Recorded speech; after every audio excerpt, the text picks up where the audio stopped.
Is there more information about the birth of Jesus that is not contained in the Bible? What was the mysterious light in the sky on the first Christmas? Where did the Holy Family go to escape the death warrant of King Herod? Are there special places where people are still touched by the incredible power of the Holy Family? Tonight, we will uncover the miracle of the first Christmas.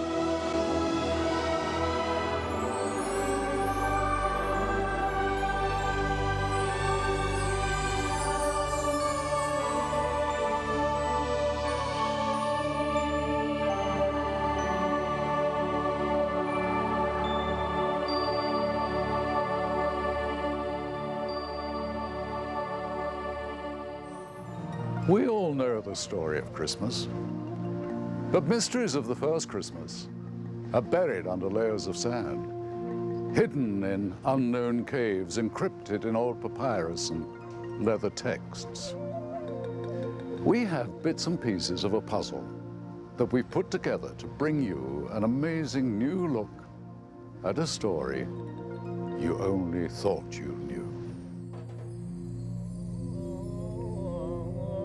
In order to understand the story of Christmas, it is important to imagine life 2,000 years ago. The world was very simple.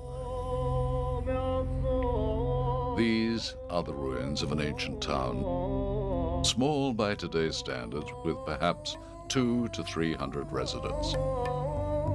The people of these small villages filled their days with the tasks of daily life. Science, as we know it, did not exist. People believed the sky separated Earth from the divine. If something rose, it went to heaven. If something fell, it came from heaven. Illness and disease could be attributed to divine punishment. People were religious. They believed in miracles, acts of God, and magic, the works of Satan. The Romans were in charge of their lives. They hoped that a Messiah who would appear in their lifetime would change their existence. The stories they told reflected the simple life they led. One of the most striking things about life in Palestine at the time of Jesus would have been its sheer diversity of population. Many people sometimes think that there was an entity known as simply the Jews at the time of Jesus. There was no such thing as the Jews. There was anything from apocalyptic, zealous sects who were very anxious about the end times, all the way to a much more calm and institutionalized form of religion associated with the temple in Jerusalem. It's often been suggested that the time of Palestine and the time of Jesus was a time when people were ready for a Messiah. It was a source of hope that the present conditions that they were living in would come to an end. We have to remember, Roman occupation was a brutal affair, and religion served to buttress their power and served to promote their dominance over the populations that they had conquered. The reason this was such perfect timing for a Messiah to be born, or Jesus or anyone else for that matter, was that for the first time, the terrible Roman civil wars of the previous century had ended in a wonderful, blissful peace. There was also a common universal language across the whole Mediterranean basin. It was common commercial Greek. This is one of the reasons that the faith born with that baby in Bethlehem would be able to hurdle national and international barriers so successfully. In order to understand the story of Christmas, it is important to imagine the Miraculous birth of Jesus and the miracles he performed in his early life. The subject of miracles, of course, is a very controversial one because we live in a very rational and scientific age. And so we're fascinated with the idea that people routinely thought that non-rational things occurred, that unexplainable things occurred. And yet, from the sources that we have, it's clear that that was a common idea at the time of Jesus. I've heard people tell me that they've seen angels and that their young grandsons have seen angels. After someone has departed, they refer to seeing the angel with grandma, you know, and I've never seen it myself, but I have to believe people when they say that. Very often you hear that expression, who says the age of miracles is past? You know, we hear of all kinds of mysterious things taking place in the present day yet. Patients who are terminally ill and there's no hope for them, bouncing back from the very jaws of death to perfect health. It happens. I think that it is foolish for someone to say there is no such thing as a miracle. By their very nature, you cannot prove a miracle. If it is repeatable, then it's not miraculous. Miracles are phenomena of faith, and they are intended to be a part of faith journeys. Now, this faith thing is a very, very important human response to what is happening here. And God, who wired us, I think wants that human response called faith, because then we invest ourselves in what we believe. So, what I'm trying to say is there is enough that has been provided for us in the historical records outside the Bible, and in the archaeological evidence outside the Bible, and in the geographical considerations that you can find over there, that show that the faith has a very firm intellectual basis. And it's not blind or dumb at all, but it is our response, which is terribly important as far as this great plan is concerned. The legend of the Milk Grotto has inspired couples throughout the world to seek its incredible powder with extraordinary results. Brother Lawrence Bode relates the significance of this site. Yes, according to the tradition, the Holy Family was in this place when Mary was giving milk to the baby. One day, a drop of her milk fell and turned the grotto into Mary's milk. Inside, the grotto is pure white. And with this powder, men and women with maternal problems, they come here and ask for the powder. And each day they mix it with milk or water and they drink it together. And then they ask to be healed so that they can have a family. And in the last 4 years, we've heard of over 50 women who have been healed with this devotion. These are some of the pictures of the babies that have been born out of this devotion.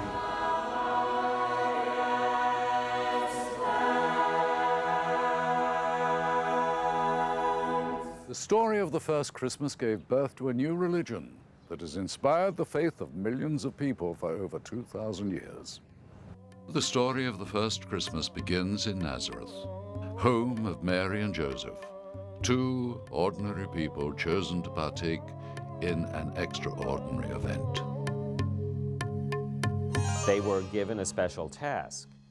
Mary to bear the child who would be the Son of God, and Joseph to be the protector of Mary and Jesus, and in that sense being elevated to a kind of special status that goes along with their special role.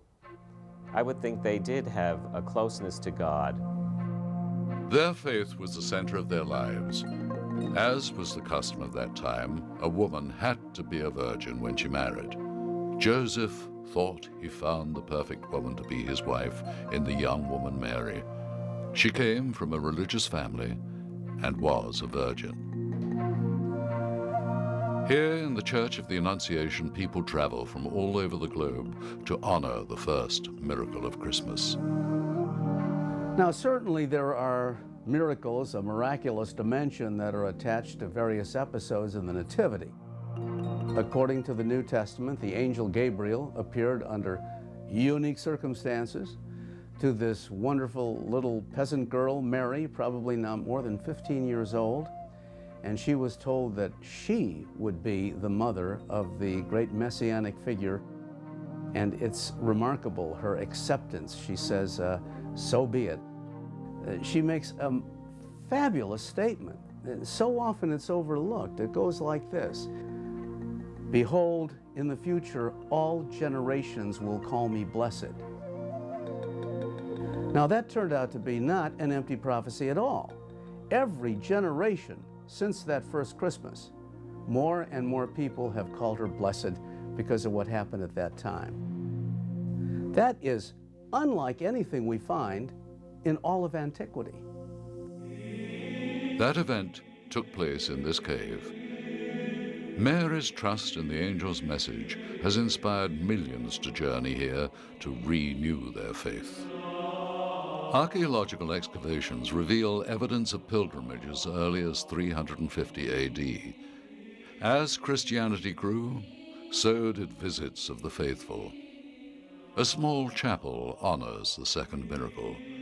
We have the angelic appearance to Joseph. Joseph, who is engaged to this woman and certainly hasn't married her yet, finds out that his fiancée is going to have a child. Well, Joseph did what any man would normally do at that point. He would break off the marriage plans, and he was ready to do exactly that until he also was visited by the angel. The angel explained what an unusual child was on the way. Roman Emperor Caesar Augustus ordered a census. Joseph and Mary set out for Bethlehem. The Roman emperor at the time was Augustus. As a matter of fact, he's the one that Luke first mentions in his Nativity account. And his censuses, by the way, were rather famous. It was that middle census of 8 BC, which started a chain of events that brought the Holy Family down to Bethlehem. The census demanded that all citizens return to their place of birth. Bethlehem was the home of Joseph, so he and Mary set out.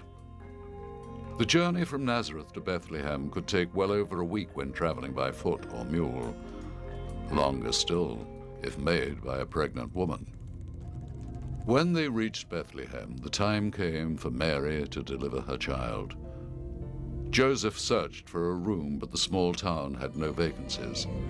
According to one of the earliest church fathers, he knew Bethlehem and knew the account, and so he said that Jesus was born in a grotto or a cave or a cavern that was used as a stable. So it was in one of these grottos that Jesus was born.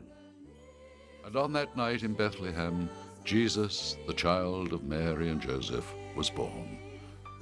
The main miracle of the whole thing, of course, is that Jesus became a human, that God enters the human condition, which really bursts all the bounds of logic and reason, which is what a miracle often does.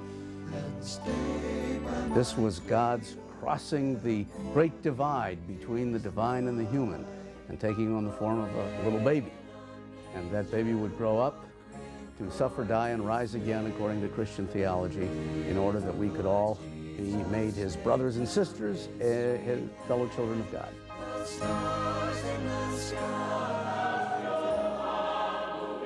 According to Luke's Gospel, when the shepherds announced the good news about the birth of a Messiah in Bethlehem, the heavens opened up and there was a heavenly choir which said, "Glory to God in the highest and peace on goodwill toward men."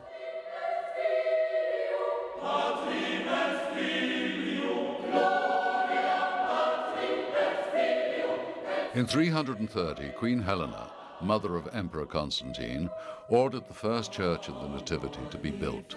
The original church was destroyed. What remains today is a structure from 529. In the Church of the Nativity, hundreds of thousands of people visit the birthplace of Jesus. Their pilgrimage is a testimony to the enduring and miraculous power of the first Christmas.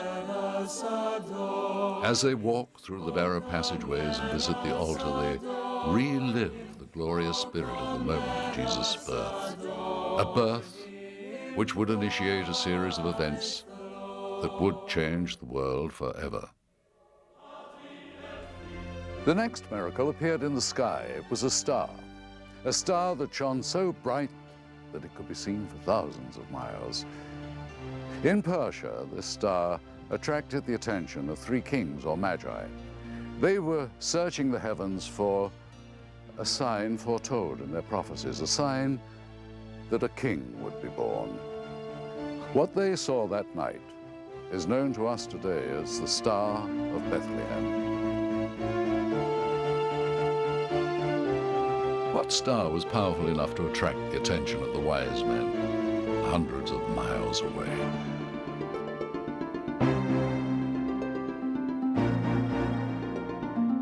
We turn to the Griffith Observatory in Los Angeles to find the answers. Most astronomers believe we should look at what the planets were doing if we want to know what the star was. And that's because the Magi were astrologers. You'll often hear that the star led them to Jerusalem and then on to Bethlehem. But I don't believe that's the case. The star marked the fulfillment of the prophecies. When the Magi saw the star, whatever it was, that told them that these prophecies had been fulfilled. They had to interpret this celestial sign. But the star didn't lead them anywhere. It didn't guide them anywhere. They saw the star and they said, aha, it's time to act. So the question is, what star, or really what sign in the sky, would be sufficiently exciting to get the Magi excited and on their way? People have long speculated on just what caused the appearance of a bright, moving star. Perhaps it was a supernova or a comet. Well, ancient records kept by Chinese astronomers show no record of an exploding star at the time of Jesus' birth. And the Magi would have taken a comet as a sign of some impending disaster, not the birth of a savior. Modern astronomers are left with only one conclusion. To identify the star that the Magi saw, we have to look at the sky as the Magi would have seen it. So if you'll tell me when Jesus was born, I can crank up the desktop computer and see what the sky was like. If you were standing in Persia looking at the Star of Bethlehem, what you probably would have seen is a conjunction of planets. That's one planet passing another, two planets very close together. If Mosely is correct, this is probably what the Magi saw. Two planets that looked like a single bright star moving across the night sky. Now, I don't believe in astrology, but the Magi did. And according to the astrology of the ancient Near East, Jupiter, being the bright and largest planet, was called the king's planet. And the ringed planet Saturn was called the shield or defender of Palestine. And so now you translate. Jupiter almost hits Saturn.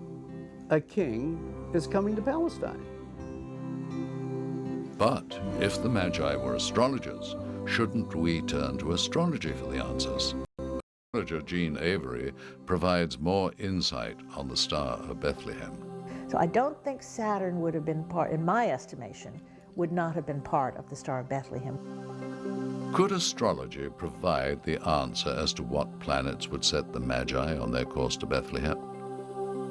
If the Magi were in Persia looking up at the night sky, they might have seen this brilliance of the conjunction of Venus and Jupiter, which would have produced a very bright light, and it would have captured their attention, of course.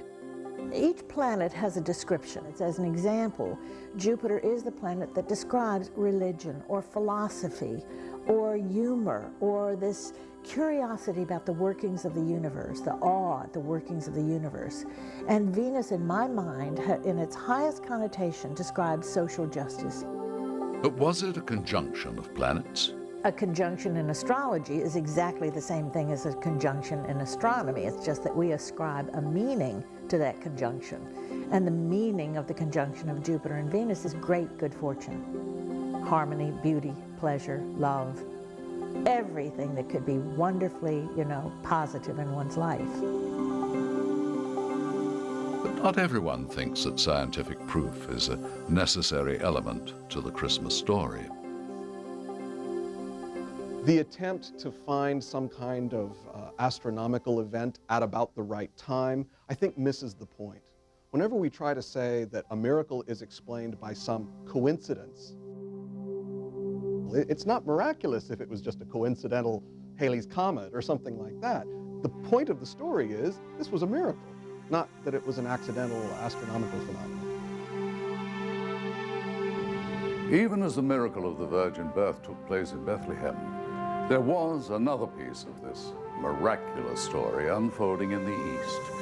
Three Magi, or wise men, had already seen a sign in the night sky, a sign that a great king would be born in Judea. We don't have definite information on this, but apparently there were Zoroastrian priests.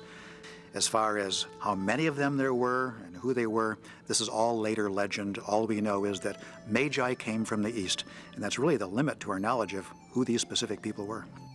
The principles of Zoroastrianism include the belief in an afterlife and the continuous struggle between the universal spirit of good against the spirit of evil. The good ultimately prevails. The Magi are really very well known as a fraternity, as a caste of very wise men. Now, they were the medical experts, the lawyers, they were religious historians, they were astronomers, astrologers, they were walking universities. And they're very well known both in Babylonia and Persia.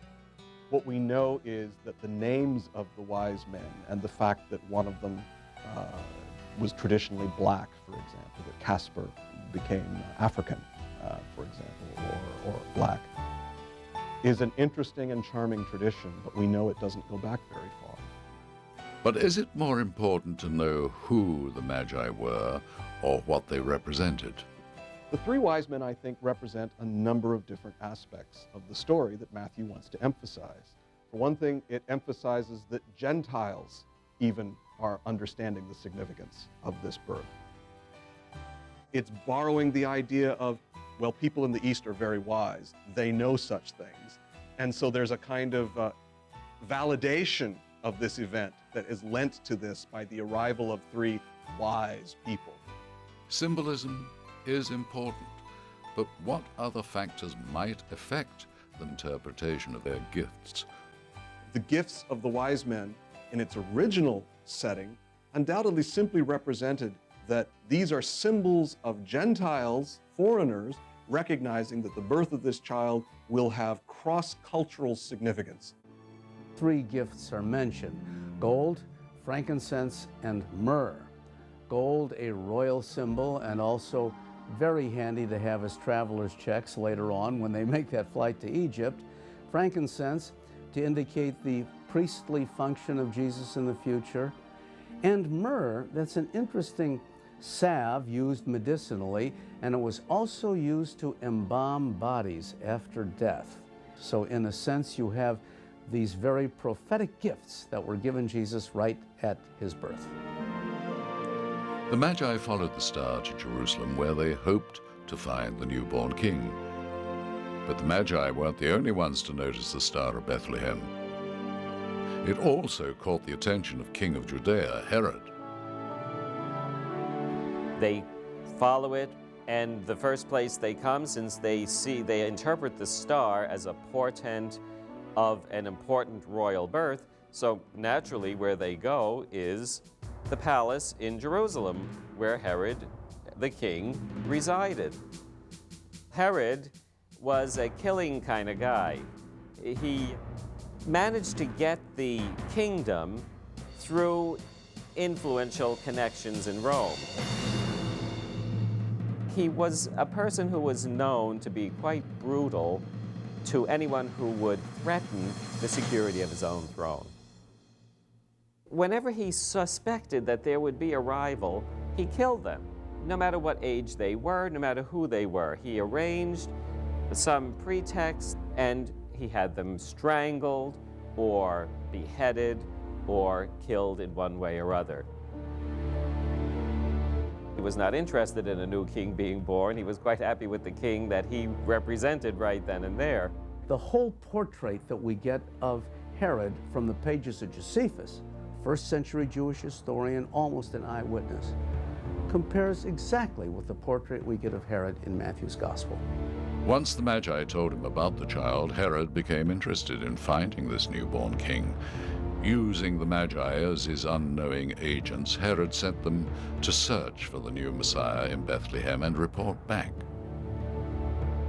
They visit Jesus, they find him, they offer him their presence, and then they're told through a vision experience that Herod really is up to no good, and they bypass Jerusalem and go back directly to home, and that leaves Herod with the suspicion that there's a rival somewhere nearby. but he doesn't know who it is. After Herod realized the Magi had tricked him, he proclaimed his edict that all boys under the age of 2 in Bethlehem be rounded up and slaughtered. Historical records of the time make no mention of this horrible event, leading some modern scholars wondering if it ever happened at all.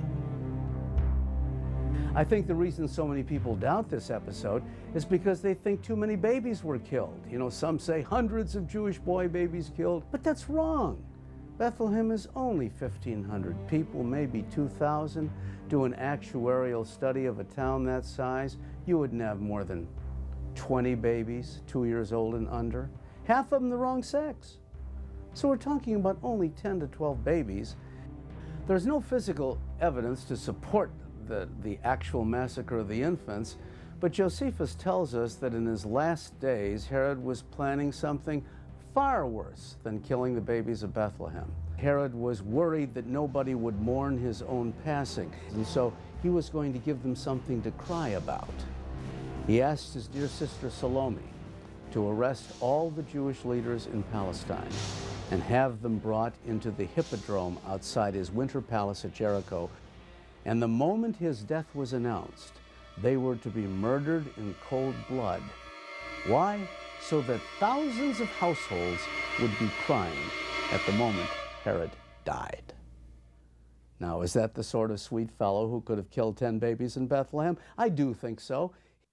But thanks to a warning from an angel, the Holy Family fled into the desert, beginning a long journey toward Egypt. Well, they could have put 2 and 2 together quite easily and then figured it would be the best thing to go. And then the vision experience, according to the Gospel of Matthew, that Joseph has, confirms that, where he senses a communication from God through an angel to get out of town because Herod is about to, the axe is about to fall. As for the Magi, they returned to some unknown place in the east, leaving behind only the story of their visit. Is there any proof that the Magi existed? We have unearthed some remarkable evidence that could prove they did. Modern astronomy can prove how the heavens appeared when the Magi first looked up and saw the Star of Bethlehem. But what about the wise men themselves?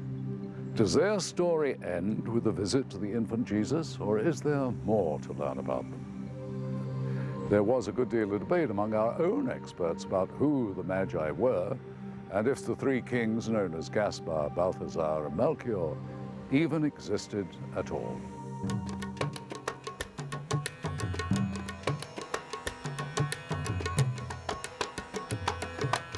In modern times, the 3 Magi, Gaspar, Balthazar, and Melchior, were thought to be a fable.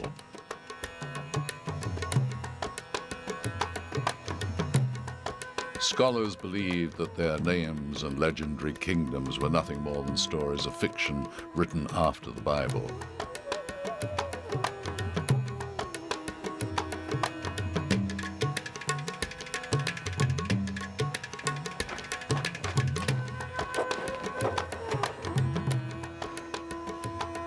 Are there more like this? Yeah. But when archaeologists began to search around the area of Quiquajar by the Iran-Afghanistan border, their digging revealed some intriguing clues that the kingdom of at least one of the Magi, King Gaspar, had actually existed. So look.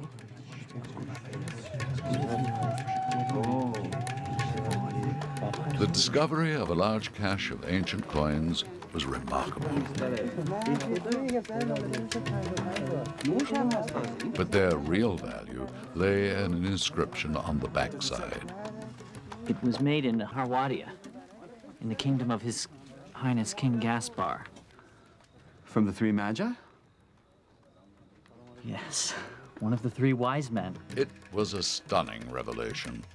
The discovery of the coins from Gaspar's kingdom was the first hard evidence that these legendary kings actually existed.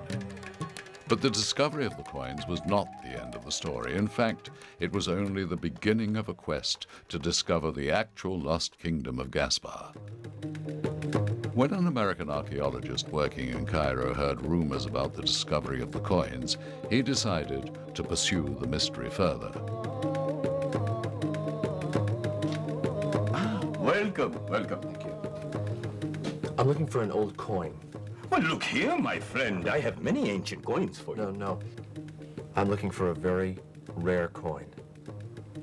About this big, with the face of the king of Harawachia printed on one side.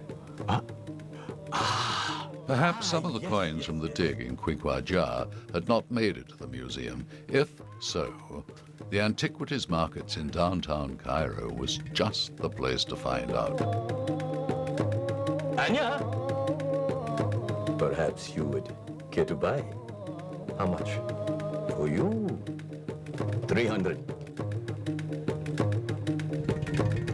2. Done.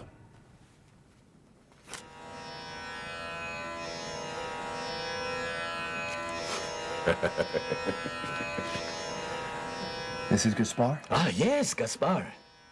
Where was it found?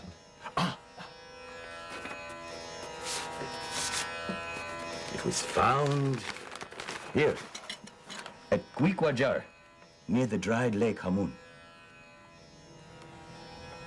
The archaeologist's search paid off. He had found the coin and now had the keys he needed to begin his search. The archaeologist assembled a team and headed to a site at Quiquajar near the Iran-Afghanistan border in search of the ruins of the lost castle of the man on the coin, King Gaspar.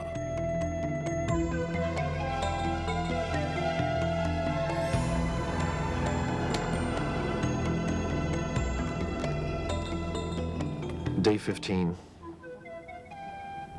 We're still digging, but without any major find to report.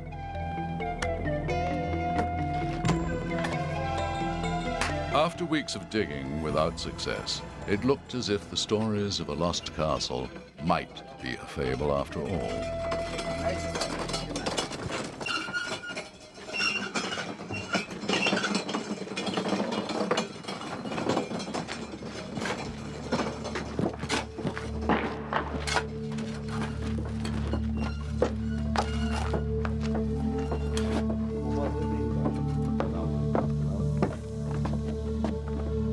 With time running out, the entire expedition was becoming a futile effort.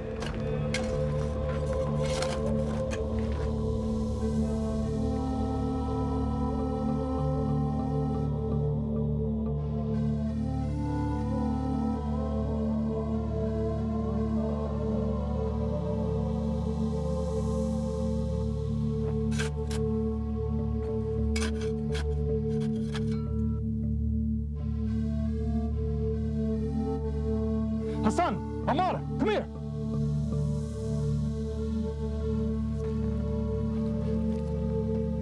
Professor!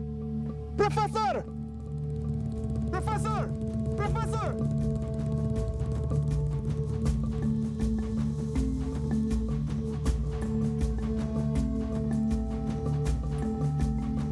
The professor rushed up the hill as the workers began to uncover the edge of something big.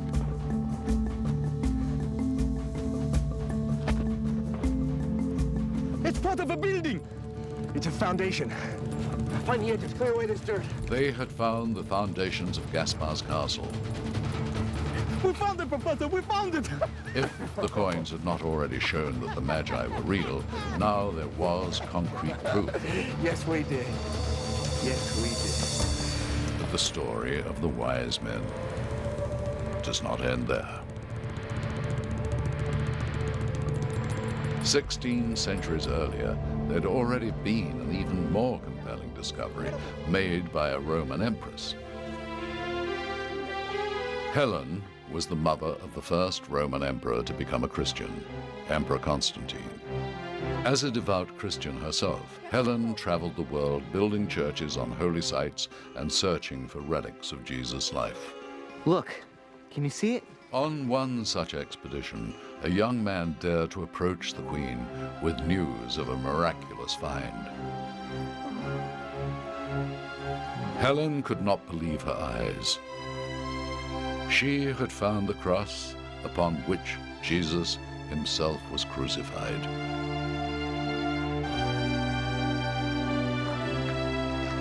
News of Empress Helen's find quickly spread around the world, until it reached a king in Persia who felt compelled to unite such a powerful relic of Jesus' death with one that his country had possessed for 300 years.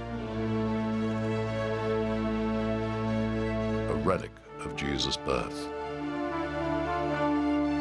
I have been sent by the King of Persia to give you an extraordinary gift.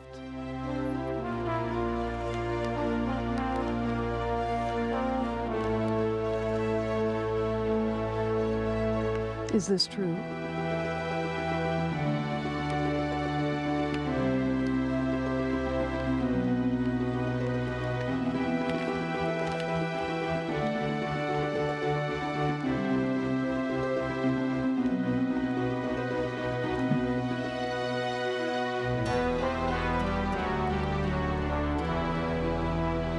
The remains of the Three Magi.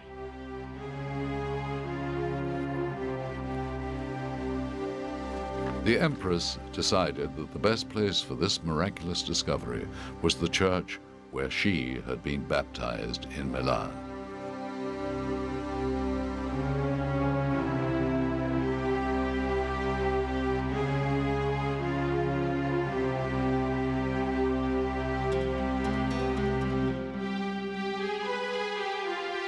Helen made the long journey from Judea to deliver the chest to her grateful church, where it was carefully preserved and safely placed in its treasury alongside other riches. Your gift will be treasured.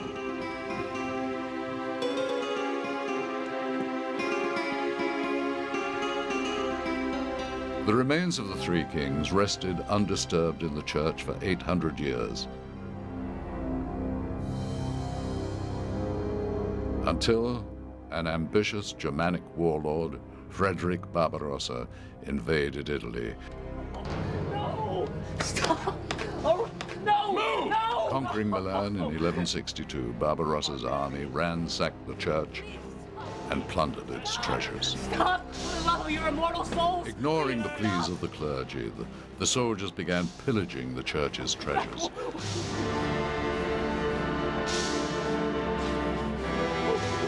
At first, the soldiers busied themselves with the obvious valuables, but when they turned their attention to the chest, they had no idea of the significance of what lay inside.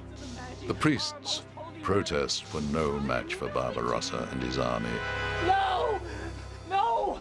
You can't do this! No! Barbarossa had to discover what was in the chest. No! Please.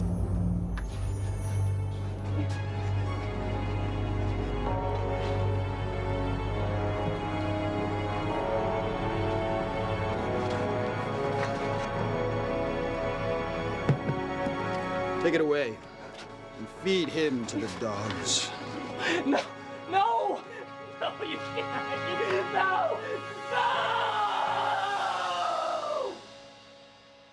Barbarossa crowned himself king in Milan and sent the relics of the Three Magi back to Germany, where they are still guarded to this day. As you've seen, we have shed new light on the Christmas story. But the story does not end there. Most people think that the Bible is the only source that tells the story of the first Christmas.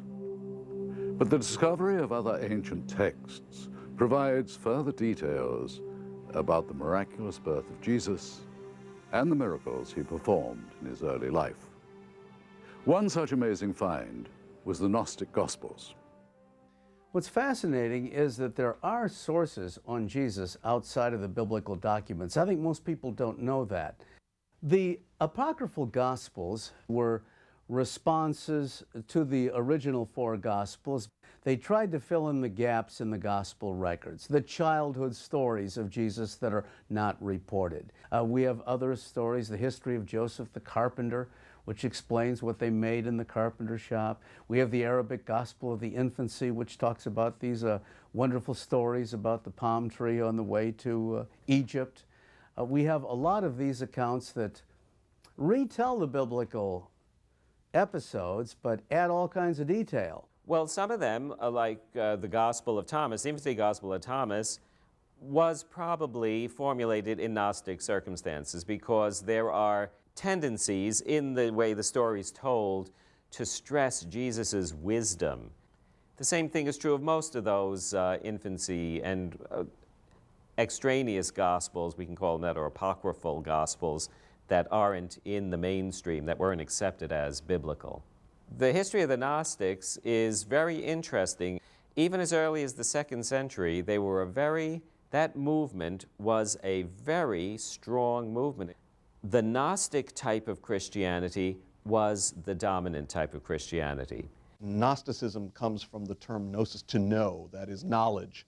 And it was a sect, it was a philosophy that believed that there was a kind of secret knowledge that people should learn in order to fully understand what life was about, in order to understand what God was like. They produced literature. There's a large amount of literature. In fact, the Gospels and the other Gnostic writings that recently were found are included in a book which is even longer than the New Testament itself. But then the official church eventually saw this as kind of an eccentric form of religion, off the beam, and took measures to suppress it.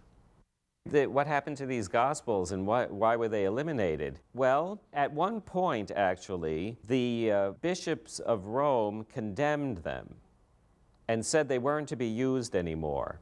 Then the bishops of Rome, the popes, started to try to eliminate the use of these other materials, which were considered to be not just irrelevant, but also harmful and damaging. One of the people there saw that the writing was on the wall for this Gnostic literature and put it all together and hid it at the face of a cliff. How the Gnostic Gospels were brought back to life is as mysterious as the Gnostic sect itself. The discovery of the Gnostic Gospels is an incredible story. It occurred in December of 1945 in Egypt along the Upper Nile River, about 300 miles to the south of Cairo. There was a group of camel drivers who were looking for fertilizer along the banks of the Nile. And one of the camel drivers happened upon an earthenware jar. Ali! Ali, come quickly!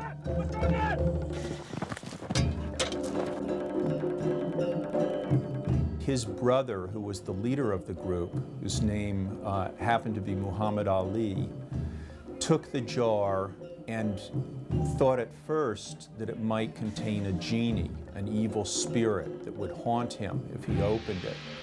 Then he thought that it might also contain gold. And finally, his greed overcame his fear. Give me a shovel! And for a few moments, he thought that he had discovered gold because the air was filled with tiny pieces of this yellow substance. And he very quickly realized that rather than gold, they were tiny pieces of papyrus. When Ali unraveled the leather pouches, they contained old papyrus text. Take one, please. The men left discouraged. Ali begged the others to take some of the papers, but they refused. Take some. Take some. Take one. Ali gathered the contents of the pot, thinking that he might be able to use or perhaps sell the leather. He didn't realize that the papyrus papers he had found were Gnostic writings, long thought lost. They were, in fact, priceless manuscripts, and that would constitute one of the most important archaeological finds of the 20th century. It took no time before he was approached by an antique dealer. Where is it? Right here. What happened was that word started to leak out among the antiquities dealers in Cairo. You have to give me a good price.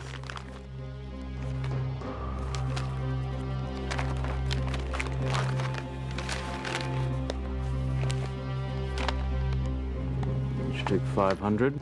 No, 500, no. Ali thought that he was driving a hard bargain. 600? Okay, I'll take 600.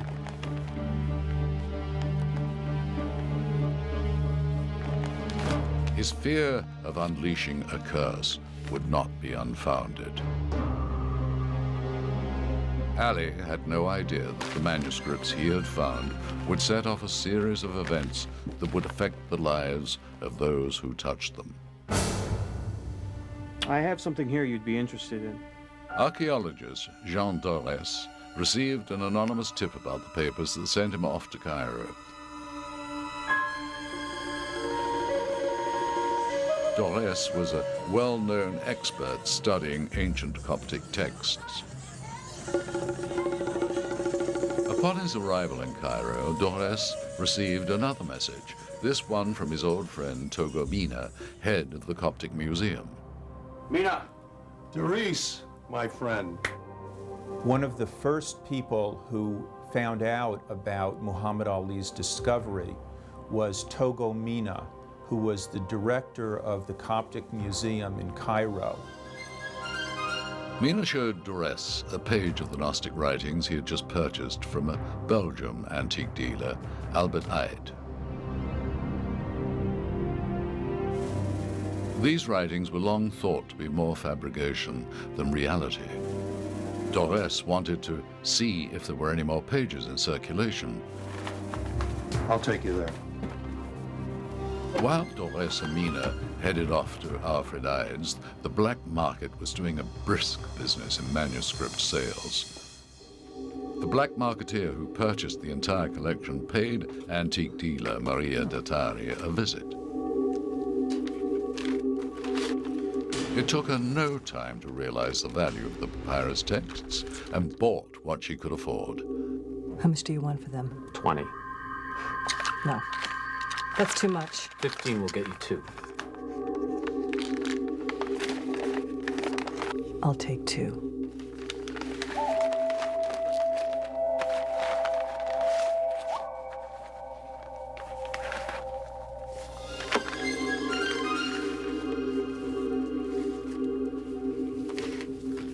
I'll be back. I'm sure you'll be wanting the others.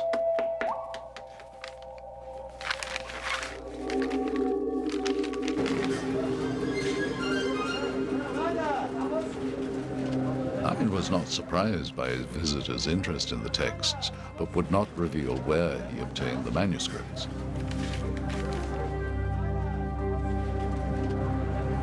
Where did you get this?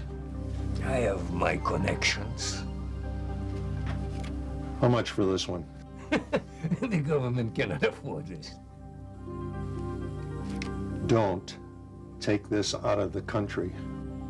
At the time, the Egyptian government had a nasty habit of confiscating antique valuable items without compensating the owner. So if you found something, if you wanted to sell it, it had to be done on the black market. Dorès was determined to find the source of the texts. As a scholar, he wanted to keep the writings together. But he faced a wall of silence from the antique dealers in the street. With funding low, Dorès returned to Paris with little hope of finding the entire collection of the Coptic manuscripts.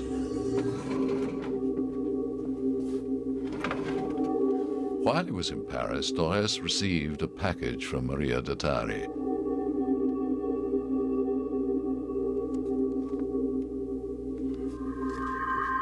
She sent a sample of the pages she had in her possession. Dorès realized that these texts were part of the Gnostic Gospels. Dorès was on the next flight to Cairo. My God. When he arrived at Maria Dattari's office, he went straight to the manuscripts. How did you... Where did you get these? He wanted to be sure that they were the same pages he had begun to translate. This is fantastic. Dorès was reading the last Gospel of Thomas that contained the secret words of Jesus. He found the passage he was looking for. Do you know what this means? That's enough. I have my price. But before Dorès could tell Maria about the curse, bombs fell. Egypt was at war.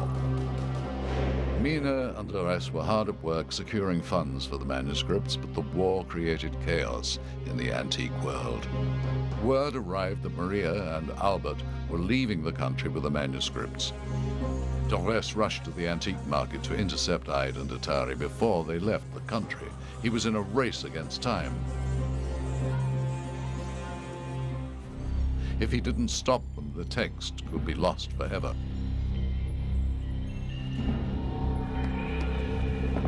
It seemed like Dorès was always 2 steps behind the antique dealers and the manuscripts. Dorès' worst fears were realized.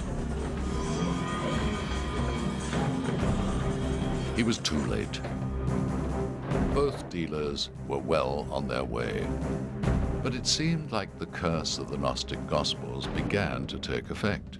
Maria Dattari was arrested by the Egyptian government, her manuscripts confiscated. Albert Ide fled with the manuscripts back to Belgium. Togomina died mysteriously of unknown causes. His quest for the Gnostic Gospels was his undoing. Albert Ide was later found dead in a hotel room. Dorès went back to Paris and had not really been able to obtain the manuscripts, but since he was only a graduate student, the other people at the university seized control of the project and never really credited him for it. The only one who gained anything was the Egyptian government, who confiscated the documents and locked them away in a vault. No one knows if the misfortune that fell upon everyone who encountered the Gnostic Gospels was the curse or merely unfortunate circumstance. The manuscripts lay in a government vault for more than 20 years until James Robinson, an American scholar, translated them. These Gospels and other texts were used to uncover the miracles of that first Christmas. In Egypt, the focus of attention for most visitors is the awe-inspiring antiquities, ancient wonders from the past.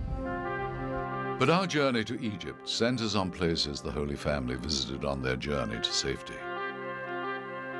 The Holy Family fled Palestine from Bethlehem, bypassing Jerusalem because of Herod's edict.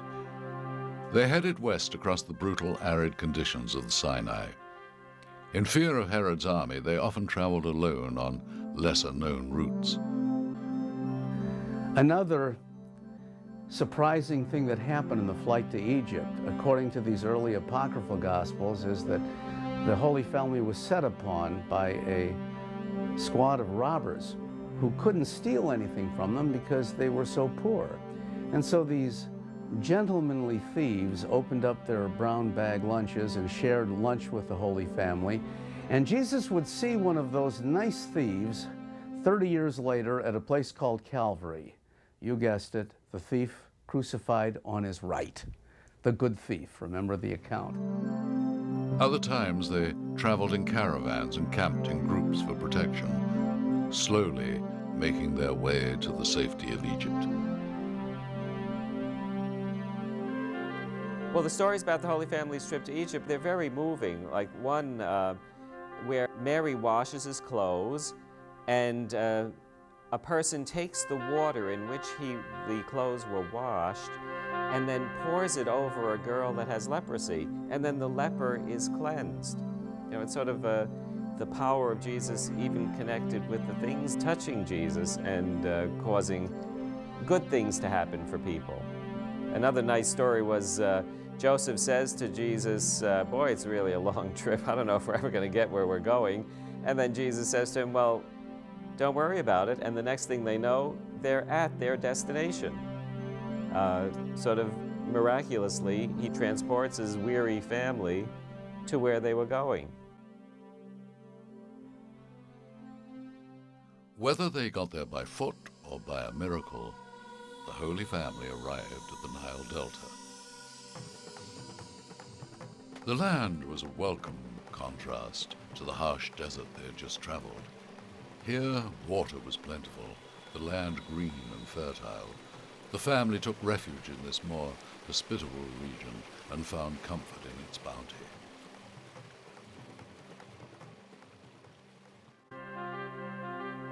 After replenishing their strength and supplies, they traveled south. But the severe desert conditions forced them to rest in Wadi Natrun. Their visit made this land sacred. As a result of their stay, a large concentration of monasteries grew in the early days of Christianity. Today, only 4 survive.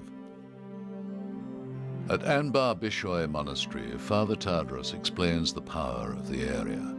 The importance of this monastery comes from the point that the Holy Family visited this area during the flight to Egypt. And this became a holy place.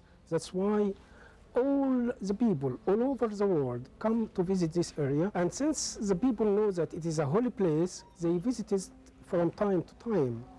When they get a problem, when they get ill, they pray. And when they came back, they found that their problems were completely solved and they became healthy. That's why they cling too much to this area. The miraculous power of the first Christmas endures to this day in this sacred place. Countless numbers of stories speak of the miraculous power that has endured for over 2,000 years. In the shadow of the monastery in Wadi Natrun, 2 boys grew up to become brave soldiers. Neither man knew they were fighting in the same battle, but both soldiers believed the healing power of the Holy Family, followed them into battle, and saved their lives. General Harper and his troops found themselves surrounded by the enemy. The general had to move or suffer incredible losses. General, I've got them on the phone. What's the situation? We're losing men left and right. We'll have to regroup and move in another direction.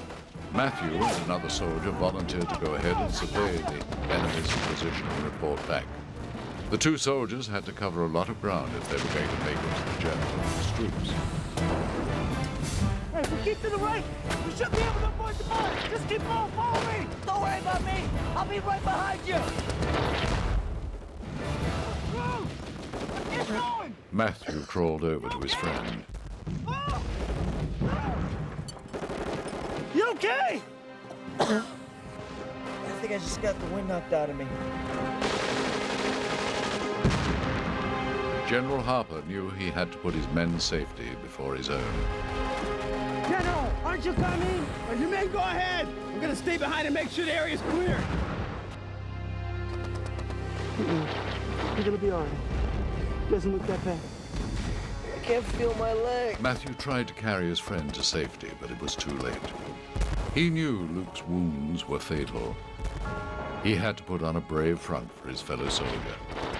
But General, there's no time. You gotta get out of here. I told you to move out.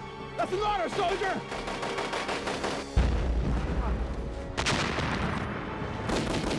Hang on, buddy. Hang on, Luke. Hang on. It's beautiful.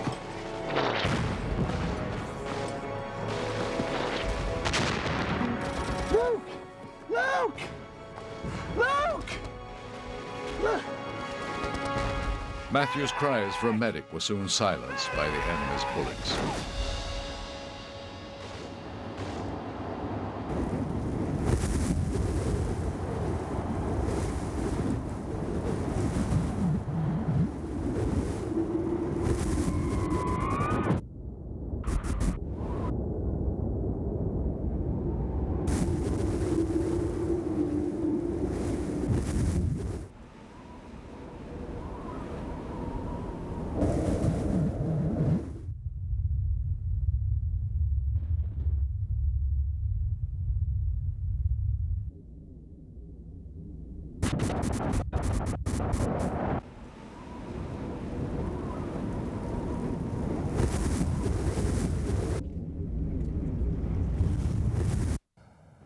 scared, Father.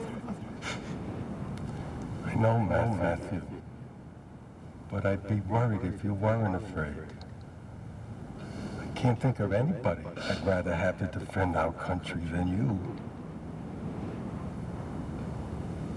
Thanks for your kind words, Father. I really needed to hear them. You'll be a great soldier. Your family will be proud of you. Keep me in your prayers, Father. I bought this for you. Take it. It'll give you strength. It'll give you strength. While Matthew lay injured, the general got the last of his men to evacuate the area. How many individuals are left out there?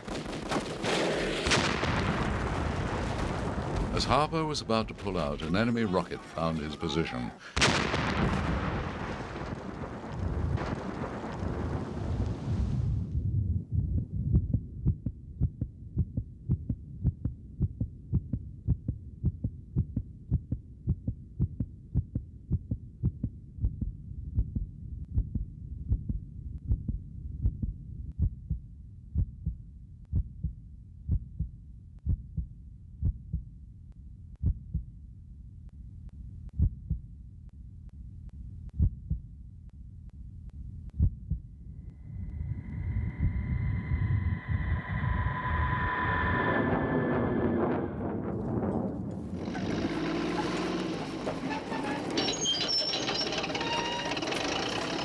When the general awoke, a nearby battalion found him laying outside his foxhole.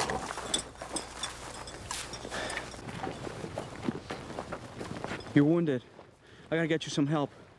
You need medical attention. Medic! I need a medic over here! The men knew he was badly injured and rushed him to safety.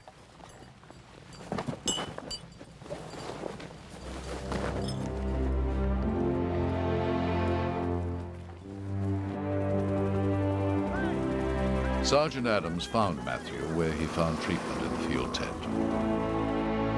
General Harper was rushed to a hospital in a nearby town because of his injuries. While in the hospital, General Harper experienced a strange phenomenon on 3 consecutive nights. The first time, he awoke to find the burns on his arm vanished.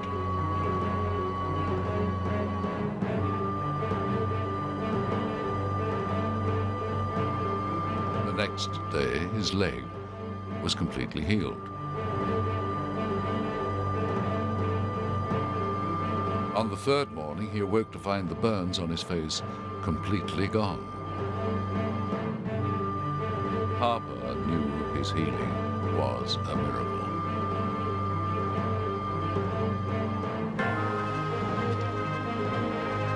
Matthew awoke to find himself in the medical tent.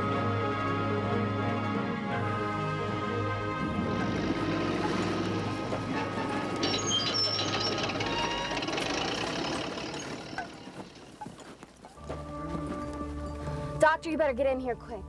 What about Luke? How did I get here?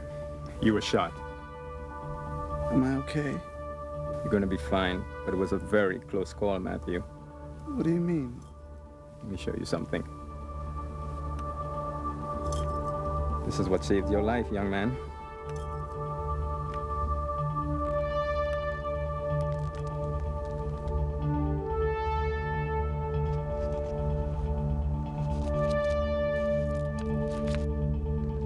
The Bible had been given to Matthew by Father Barrow. The bullet which would have hit his heart was stopped by the Bible. The bullet came to rest on this passage. It is by grace you have been saved, in order that in the coming ages he might show the incomparable riches of his grace, expressed in his kindness to us. For it is by grace you have been saved, through faith, and this not from yourselves. It is the gift of God. Because we lived in Wadi Natrun, we experienced what people were saying about this miraculous place. that we were blessed by the power of the Holy Family and carried that protection with us no matter where we traveled, including the battlefield. Both men knew it was the spirit of the Holy Family that kept them from dying. The vastness of the desert here is overwhelming. It was in this region, on the edge of civilization, that something profound may have happened over 2,000 years ago. After resting at Wadi Natrun, the Holy Family traveled south. In due time, they reached Mosterrat. The Virgin Mary Church was built to commemorate their stay and the miracle they performed. It was here that Joseph, Mary, and their young son found comfort in the shelter of this cave. The Holy Family had such an impact on the people of the town that its ancient name of Al-Mahama, or the bathing place, is a tribute to the fact that Mary bathed her child in the nearby waters. The Holy Family experienced such welcoming hospitality during their stay in Mosterrat that they revisited it on their return to Palestine. It is told that Jesus was playing with a stick. Joseph took that same stick and plunged it into the ground, causing a spring to gush forth. This spring flows to this very day. The church provides a sanctuary for all that enter. People from near and far find comfort in the walls of this grotto. Many place prayer notes in hopes that the spiritual strength of the Holy Family will guide them through troubled times. Today, most of us take for granted life's simple necessities such as food, water, and shelter. But for the Holy Family, the harsh desert conditions made these simple needs as precious as life itself. So, many times the miracle the Holy Family prayed for was simply water and shelter from the unending heat. The journey from Mosterrat to Mataraya takes less than an hour using modern transportation. By foot, it is more than a day's journey. So when the Holy Family reached their next destination, they were hungry, tired, and thirsty. 2,000 years ago, this site was little more than scenery. Here, the Holy Family stopped to rest under the shade of this tree and to eat of its fruit. The need for water overwhelmed the travelers. Realizing his family was in need, Jesus did what his father had done in Mosterrat. He struck the earth with a branch from the tree. Once again, the earth yielded a spring. Mary was overjoyed and wished that Mataraya would be forever blessed. For over 2,000 years, this tree has been kept alive and the well flowing. As the virgin tree grows, so does the faith of the people who believe in the miracle of the first Christmas. Miracles that can be found in this place branch out and touch the lives of all who live in its shadow. There are sacred sites all along the path of the Holy Family, monuments built to forever remind people of miraculous events which took place. What is most remarkable about traveling to these places is the extent of the faith expressed by the people who make these pilgrimages. No matter what religion or denomination, it is undeniable that the first Christmas set off an extraordinary chain of events that has touched millions and continues to demonstrate its spiritual strength. The real testimony to the force behind these structures is the faith of the devotees. And perhaps the site that best illustrates the power of faith and prayer is a church in Zaitoun, Egypt. This church not only serves the immediate community, but is a source of inspiration for countless others who enter these doors. In 1968, the world erupted in violence. International headlines concerned with student riots, assassinations, and war failed to notice what many describe as a miracle. On April the 2nd, Muslim workers at a local garage noticed a disturbance in the street. They ran to the front of the church and noticed what appeared to be a young woman walking on the dome. At first, they were concerned she would fall. Then they realized that it was humanly impossible to walk on the dome. It was then that they recognized the figure as an apparition. It started with a rumor, actually, that, the Virgin Mary is appearing on top of the dome of the church in Zaitoun. I went to probably the church when I was a kid, 8, 9 years old, like I mentioned, probably anywhere between 6 to about 8 times. My dad took me to the church because he kind of needed some sort of a solid proof.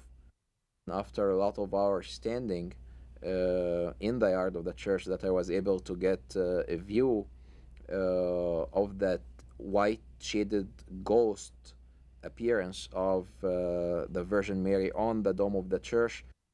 Probably we were there for something like about the day for about 4 hours, and when we were about to give up, we were tired from standing, and it was kind of like a nippy night, a little bit chilly. There's a lot of excitement in the air, and usually, before you know it, everybody's quiet, and before you know it, we started seeing the almost a half way of a person, almost all the way down to the stomach area, the face, the chest of the Virgin Mary, all covered in white.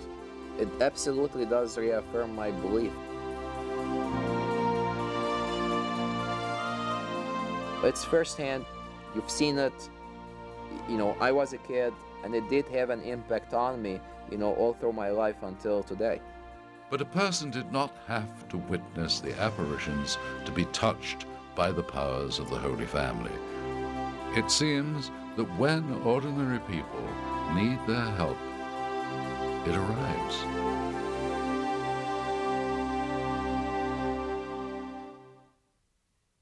In all likelihood, the Holy Family was heading to ancient Cairo.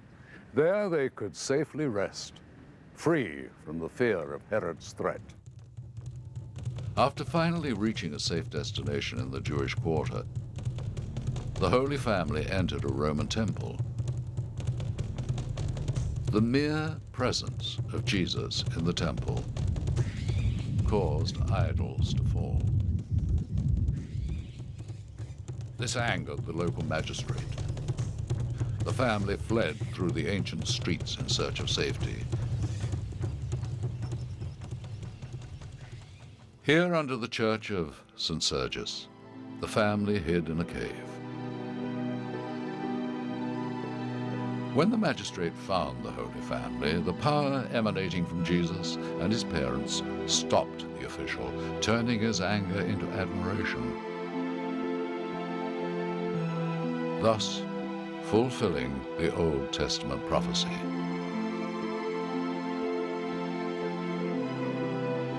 St. Sergius Church has become a Mecca for the faithful. Every prayer made here seems to celebrate the miraculous capacity Jesus had to convert anger into love, despair into hope, and fear into courage.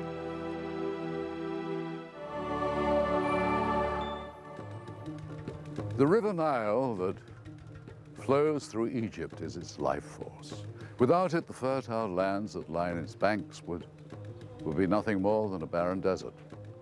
So it is no wonder that the Holy Family would choose its nurturing waters for their journey back to Palestine. Madi, a city divided by the Nile, reflects the diversity of Egypt itself. A modern city developed on the eastern bank, while across the river to the west, time seems to have stood still. The lush agricultural lands are still tended to by hand. Madi is the place where the Holy Family stayed before they set sail up the Nile for their return to Nazareth. All that remains as evidence of their stay is a set of steps that leads to the Nile. It was here, after receiving a message from an angel, that the Holy Family boarded a felucca, or sailboat, that would carry them north. The church which safeguards these steps is a source of inspiration and a symbol of hope for its parishioners. Many have found solace and strength for their struggles, knowing the Holy Family graced this area with their presence and fulfilled the Old Testament prophecy. Even though their stay was short, the examples of love, faith, devotion, and compassion which the Holy Family set have been a guiding force for many in this area. We found numerous accounts where these miracles have occurred, but in the story you're about to see, not only was the couple blessed with a child, but the spirit of the Holy Family saved the baby's life.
But when the child was only a few months old, tragedy struck. Sister King approached the couple, who were visibly shaken. The baby, he's sick.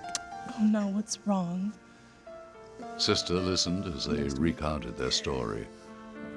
He wouldn't stop crying, and he wouldn't eat. One evening, Sarah went to check on the baby, only to find that the child was not breathing. Samson! Quickly come here! There's something wrong with the baby! Samson! What's the matter, The baby, he's not breathing. Oh my God. Oh, no. She and Samson rushed their child to the hospital. He stopped breathing. Oh my goodness, that must have been horrible for you. The child's diagnosis was not good. They were able to... He had a brain tumor. He can breathe again, but when they examined him... Even if the operation was successful, the boy would have severe brain damage. The parents were devastated. And they don't give him much of a chance. Sister King tried to keep the couple from losing their faith.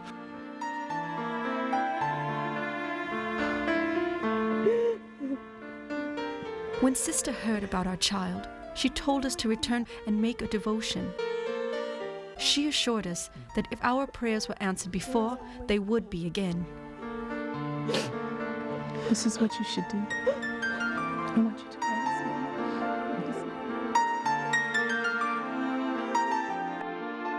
this. Sister King told them to write the baby's name on a slip of paper and place it on a special altar whenever they visited the church. We prayed every day in our church, asking to help our child.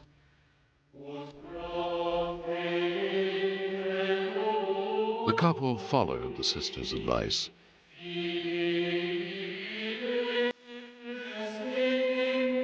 Each day for a month they visited the church and placed a prayer note on the altar.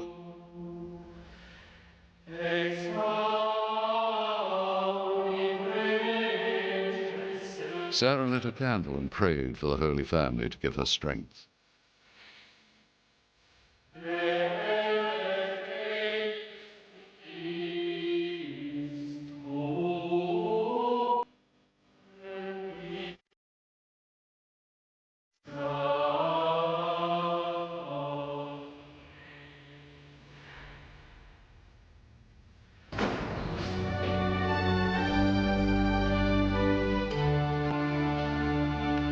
came for you. I wanted to send this letter because I didn't know if I could express my feelings in person. The night before the baby's surgery, something miraculous happened. I was sitting by the window holding the baby when a brilliant light filled the room.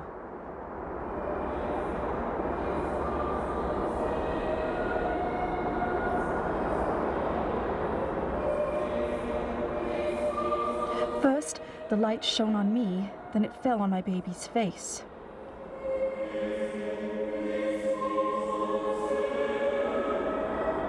And at that moment, I knew that my prayers were answered. The power of the Holy Family prevailed once again.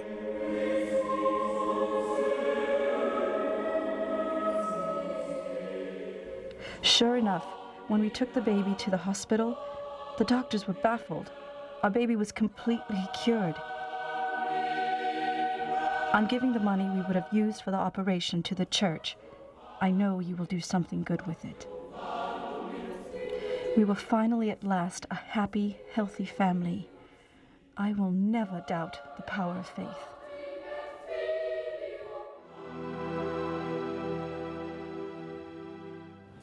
By piecing together ancient writings, we have been able to reconstruct the Holy Family's journey through Egypt. A miraculous presence endures with the people who live along this path. People who are living proof that miracles still happen through divine power. Each year we honor the miracle of the first Christmas throughout the world. But what are the traditions that we celebrate 2,000 years after that event? What's interesting in the way we celebrate Christmas today, a lot of travel is involved around Christmas time. Everybody's moving everywhere else. Well, the same thing was true of the very first Christmas. The Holy Family moved from Nazareth on a trip 6, 7, 8 days long, and Jesus is born in Bethlehem. They're there at least 40, 45 days minimum, and then comes the flight to Egypt and went back to Nazareth, from which they had set forth. So now they have come full circle. But travel was certainly associated also with the very first Christmas. Our gift-giving tradition reflects the generosity that began with a visit by the three wise men. The lights that decorate houses remind us of the Star of Bethlehem that guided the Magi to their destination. Christmas celebrates the unconditional love that families provide.